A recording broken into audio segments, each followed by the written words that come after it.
this tutorial, I'm going to look at how to create this base on the stapler holder. So I'm just going to go through and show you how I can do that. So I'll start with a new sheet metal document, and I'm going to work with synchronous on this. So we've got the dimensions and everything on this document over here. So we'll start with a 15 by 128 on the flat for the tab.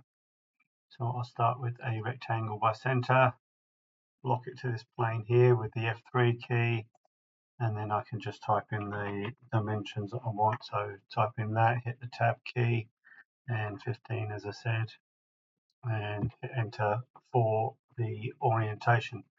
So if I zoom in, we can see this. We want to work with a 1mm thick sheet metal file, and then from here we'll look at creating these 14mm high flanges on the side.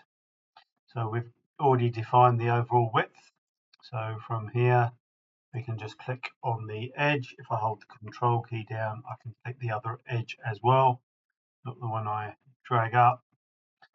We're going to get our options on here, so we need to make sure that we want to have it material inside,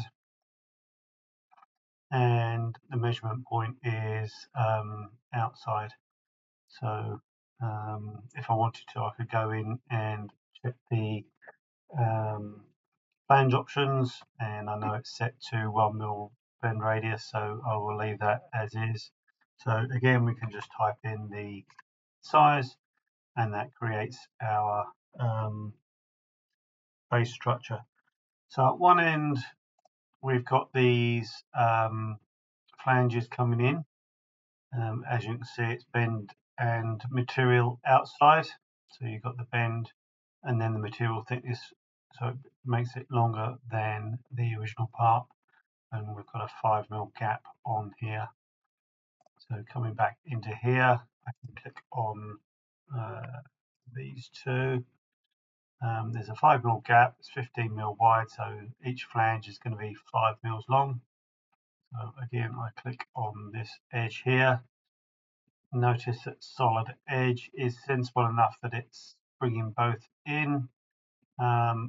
As I said, this is going to be bend and material outside, and we can then just drag it in and give it a distance of 5mm. So there we have our end flanges as we need them, and then we will create this cutout on this top edge.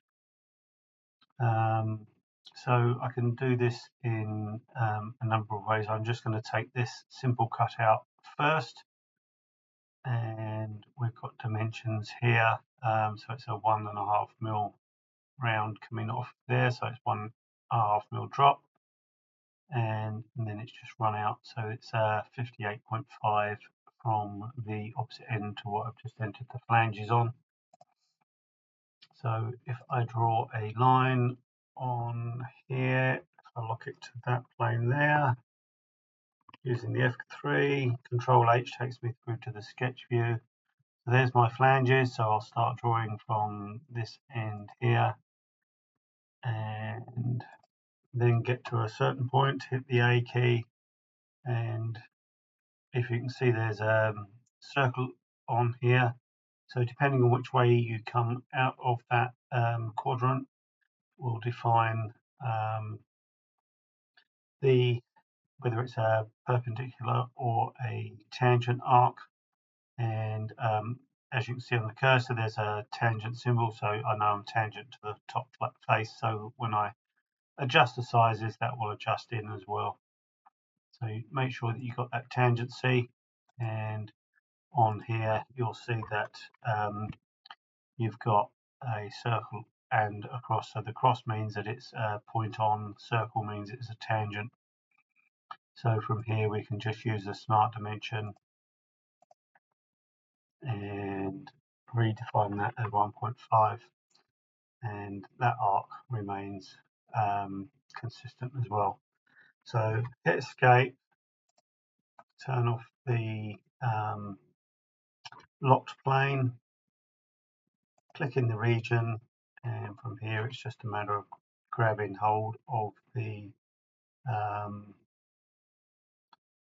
steering wheel, or alternatively I can just change it to a through all, and then we can just drag it through on there. You can see that it's highlighted in blue what it's cut away, and then right mouse click to finish the feature. So I'm just going to hide that sketch now. As it was an open profile, it still held it there, so otherwise it would get converted to a used sketch, which is these ones down here. So on each end we have a partial flange on here with a circular top. So we're looking at this part here.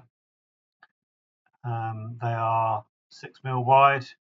You got your bend relief in there as well, 1mm standard. So both are the same with a rounded edge. So we've got 3.5mm to the centre plus another 3mm. So it's 6.5mm high, and we can just do that by grabbing hold of this end, clicking the arrow that takes it away. So we're still on the material and bend outside. We want to bring that to material inside, and if we make it a partial flange, that gives me the ability to take the bend relief in there. And if we want to change that, we can go into here, but I know it's 1mm, so that's fine. So all I need to do is add the height, which I said was 6.5, and then we just need to do a little bit of adjustment. So from here, if I do a fence select on there, I can then position that to the midpoint and drag this across to the midpoint at the other end. You just need to make sure that your key points are set up. I've got it set to all, and then the other part of this is to give it a width as well. So the partial flange doesn't actually do that. We want to make sure that it's pointing in both directions so it stays symmetric, and we can just type in 6 and you'll see that it comes out on both sides. So escape out of there, then I will go into the break corner. You want to make sure that you're on a radius corner, not chamfer, and to give it a full arc, we want to make sure that this is a 3mm arc. And if you're worried about the segmentation on there, that's just a view thing for quick viewing. So if you don't know, then there is a setting in here which is sharpen. So I've got it set to reasonably fast display. If you wanted it finer, you can come up to one of these others, but it does or can affect performance, so I'm not too worried about that. Then in here, I'm going to go back to my home tab and create a hole through there. And I need to go into settings on this. This is a 3mm hole. You can see it in here. So we'll just change this. This is just a simple hole, and we'll change that. Go OK. And from here, all I need to do is click on the edge of that round, and it will take it through and complete that. So we've got the same on the other end. So what we can do is let's come down and find those two features, and then I can use the mirror command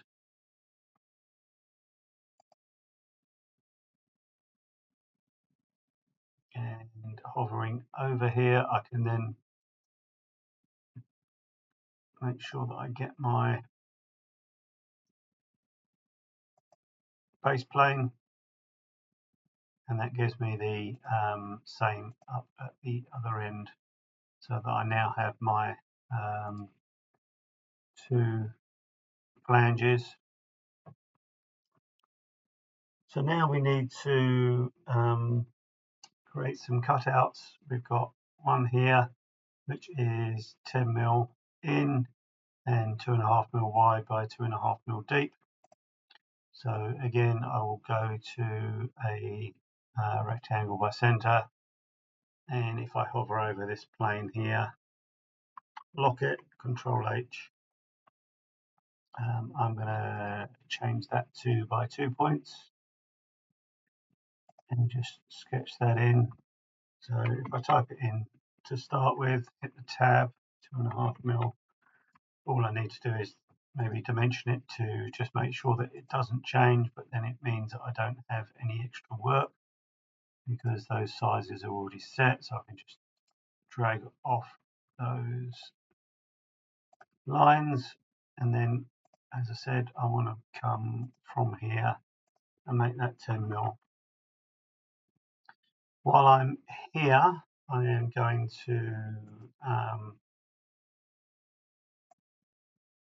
move that up the other side, and I've got a secondary cutout in here, 6.5mm in, 8mm by 2mm. So this time I'm just going to go freeform, just sketch and then dimension and adjust it as I go.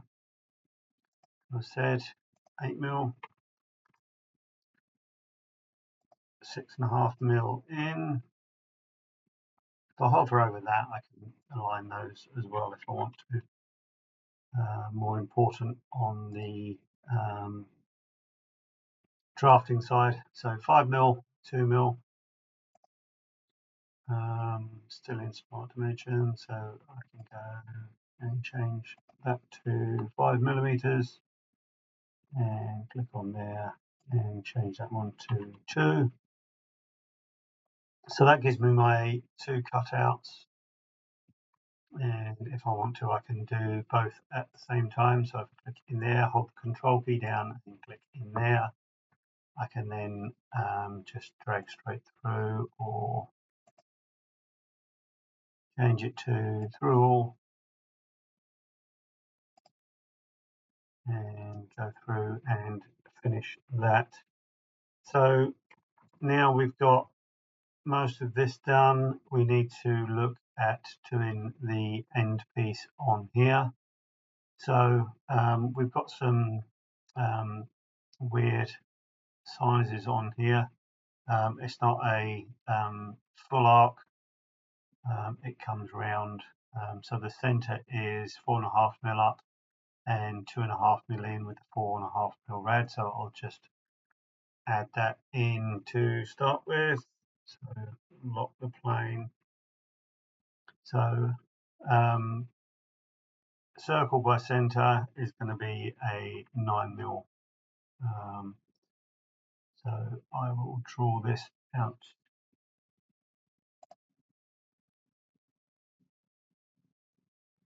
here. So as I said, make sure you don't pick up off any key points like it was trying to do there. So I can then add a smart dimension on there.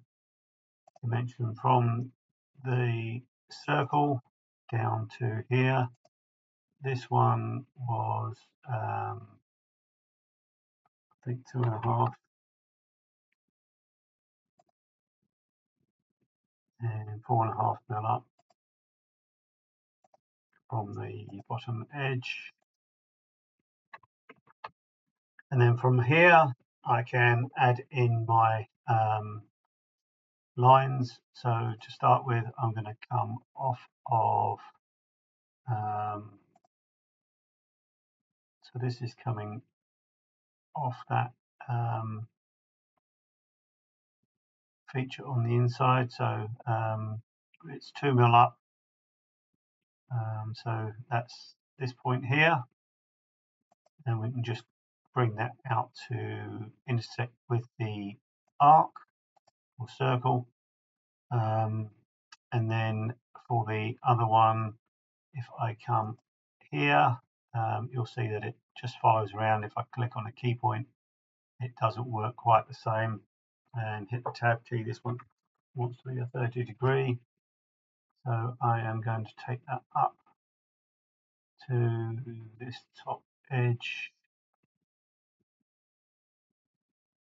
here. So then I can use my trim command. So I want to remove this portion here, and that gives me my profile. So notice some of it is sticking out, some of it is overlapping. So Synchronous manages this in unique ways. So we'll start by exiting out the command. I hit the region here. That is going to add the material. And then if I click on here, it's going to remove it.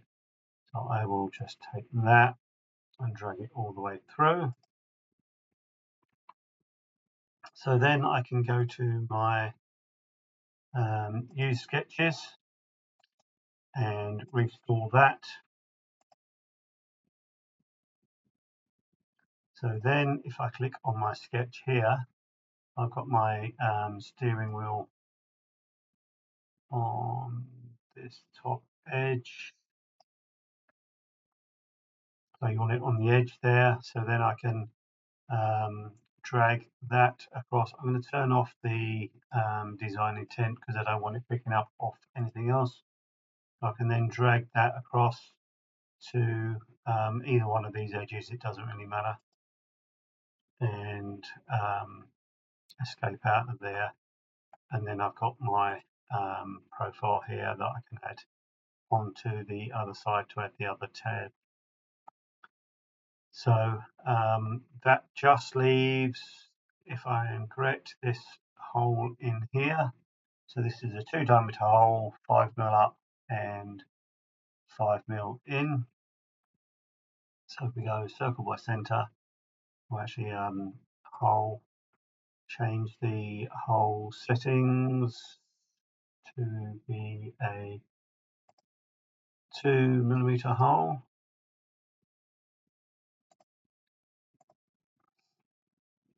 And I want this through all, so it goes through both.